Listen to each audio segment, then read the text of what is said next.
பாஜக சார்பில் இன்னைக்கு வந்து வேட்பாளர் பட்டியல் வெளியாயிருக்கு. குறிப்பா கரூரை சேர்ந்த அண்ணாமலை அவருக்கு வந்து வாய்ப்பு கொடுக்கப்படல.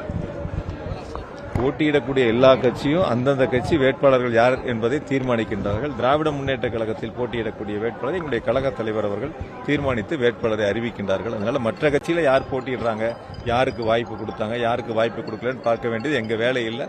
அது எங்களுக்கான பொறுப்பும் அல்ல. எங்களை பொறுத்தவரை எங்களுடைய இயக்கம் வெற்றி பெற வேண்டும்.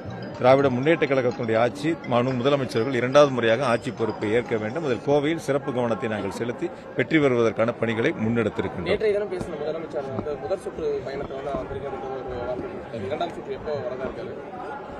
அதாவது நேற்று முதலமைச்சருடைய பேச்சில் நீங்க கவனிச்சிருப்பீங்க.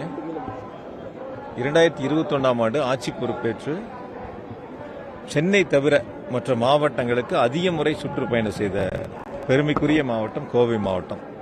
2021 சட்டமன்ற தேர்தலில் 10 தொகுதியிலும் நாங்கள் வெற்றி வாய்ப்பை இழந்திருந்தாலும் கூட எதிர்க்கட்சி ஆளுங்கட்சி என்று வித்தியாசம் பார்க்காமல் கோவையில் இருக்கக்கூடிய நம்முடைய கோவை மாவட்டத்திற்கு அதிக முறை வருகை தந்து அரசு திட்டங்களை அரசு நிகழ்ச்சிகளில் கலந்து கொண்டு நலத்திட்டங்களை வழங்கி பல்வேறு திட்டப்பணிகளுக்கு அடிக்கல் நாட்டி முடிந்த பணிகளையும் திறந்து வைத்திருக்கின்றார்கள். அதனால 234 தொகுதியினுடைய வேட்பாளரும் மாண்பு முதலமைச்சர்கள் தான். 234 தொகுதிகளுக்கும் ஒரு சேரத்தான் மாண்பு முதலமைச்சர்கள் திட்டங்களை வழங்கி கொண்டிருக்கின்றார்கள். அந்த வகையில் இன்னொன்று நீங்க சிறப்பாக கவனிச்சிருப்பீங்க. உரையில மாண்பு முதலமைச்சர்கள் ஆட்சி பொறுப்பேற்று முதல் நிகழ்வாக கோவையில் பங்கு பெறுவேன் என்ற அந்த உரையும் அந்த நேற்றைய பிரச்சார கூட்டத்தில் முன்னெடுத்திருக்கின்றார்கள். ஆகையால கோவையை பொறுத்தவரை ஒரு சிறப்பை பெறக்கூடிய ஒரு மாவட்டமாக மாண்பு முதலமைச்சர்கள் தொடர்ந்து தனி கவனத்தை செலுத்தி வருகின்றனர். முதல்வர் குறிப்பிட்ட மாதிரியே வந்து உங்களுக்கு வந்து ஒரு மிகப்பெரிய சுமையோ இல்ல ஒரு பொறுப்போ வந்து கொடுக்கப்பட்டதா நீங்க நினைக்கிறீங்களா? அதாவது வந்து நேற்று அவர் பேசும்போதே பாத்தீங்கன்னா உங்களை கரூர்ல இருந்து கொண்டு வந்து கோவையில வச்சதும் கோவையுடைய அடுத்த வெற்றிக்காக வந்து நீங்க பாடுபடணும் அப்படிங்கிற இலக்கு வச்சு உங்களை வந்து பயணிக்க இல்ல. எங்களுடைய தலைவர் எங்களுக்கு என்ன கட்டளைகள் இடுகிறார்களோ அந்த கட்டளைகளை நிறைவேற்றுவது எங்களுடைய பொறுப்பு. நாடாளுமன்ற தேர்தலில் கருணாநிதி ராஜ்குமார் அவர்களுக்கு வாய்ப்பு கொடுத்தாங்க.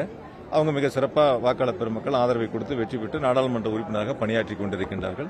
இப்போ 10 தொகுதிகளில் 3 தொகுதி தோழமை இயக்கங்களுக்கு போட்டியிடக்கூடிய வாய்ப்பை மாண்பு முதலமைச்சர்கள் கொடுத்திருக்காங்க. 7 தொகுதிகளில் நாங்கள் திராவிட முன்னேற்ற கழகத்தின் சார்பில் போட்டியிடுறோம். அதில் பொள்ளாச்சியில் கொங்கு சார்பாக போட்டியிடக்கூடிய உதயசூரியன் சின்னத்தில் தான் போட்டியிடுறாங்க. 8 தொகுதிகளில் உதயசூரியன் சின்னம் கோவை மாவட்டத்தில் போட்டியிடுகிறது. இதில் யார் போட்டியிட வேண்டும் என்பது தீர்மானிக்கிறது எங்களுடைய கழக தலைவர்கள். எங்கே போட்டியிட சொல்றாங்களோ அங்கே போட்டியிடுவது எங்களுடைய கடமை. அந்த தலைவருடைய கட்டளை நாங்கள் சிறப்பாக செய்வோம். அதனால கோவையை பொறுத்தவரை நீங்கள் சொல்லுகின்ற மாதிரி வந்து அவங்க அந்த கருத்தை சொன்னாங்க, இவங்க இந்த கருத்து சொன்னாங்க, இப்படி இருக்கு அப்படி இருக்குங்கிறதால நாங்கள் ரொம்ப தெளிவா இருக்கோம். இந்த 5 ஆண்டுகளில் திராவிட மாடல் அரசு செயல்படுத்திய திட்டங்களை மக்களிடத்தில் கொண்டு சேர்த்திருக்கின்றோம். அடுத்து 5 ஆண்டுகளில் செயல்படுத்தக்கூடிய தேர்தல் அறிக்கையை மாண்பு முதலமைச்சர்கள் வழங்கியிருக்காங்க. அந்த தேர்தல் அறிக்கையை மக்களிடத்தில் நாங்கள் எடுத்து சென்று சேர்த்து அரசு அமைந்தவுடன் அது முழுமையாக நிறைவேற்றக்கூடிய பணிகளை முன்னெடுப்போம். இதுதான் வாக்காளர் பெருமக்களிடத்தில் நாங்கள் எடுத்து கொண்டு சென்று சேர்த்து வாக்குகளை சேகரித்துக் கொண்டிருக்கிறோம்.